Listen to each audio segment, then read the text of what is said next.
Hi, I'm John Duncan from Telluride Angler, here today on Bainbridge Island, Washington, with Sage Fly Rod designer Jerry Seam. How are you, Jerry? Doing great. It's good to see you. Thank you. So glad to be here. Jerry's going to tell us more today about the new Accel series Sage Fly Rods. So when I cast the new Accel family of fly rods at the show this year, I noticed they're a really classic, medium action, really versatile, easy to cast fly rod. Is that coming from a different materials family, or is that just a question of taper design on your part? It's a different materials family. It's the Generation 5 technology, where we've backed off.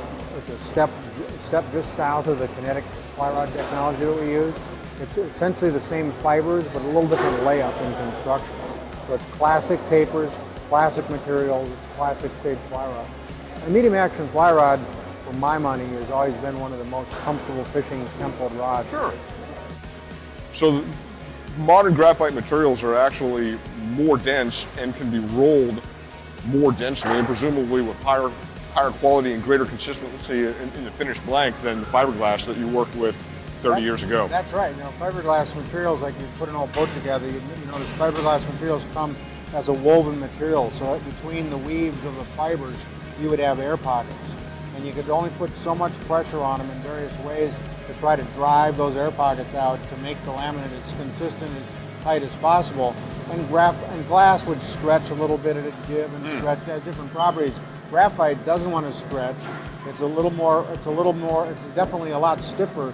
So if we can take these fibers now, align them, compress them down, put a tremendous amount of force on them, and be sure there's no voids, we've got a part that's stuck onto our mandrel pretty tight. So when it's time to extract these, we've got to use a piston here.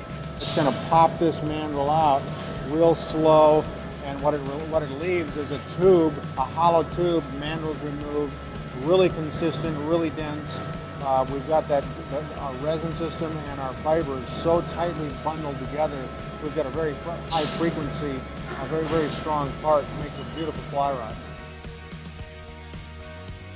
Well, with the Accel, we're putting a rod into your hands. It is very, very popular, and we're using optimum materials. We're not using a kinetic technology construction method, but the same fibers, same resins go into this. It's a fabulous rod. I won't say it'll cast as far or feel quite as sensitive, but it is a very, very, very comfortable fishing rod.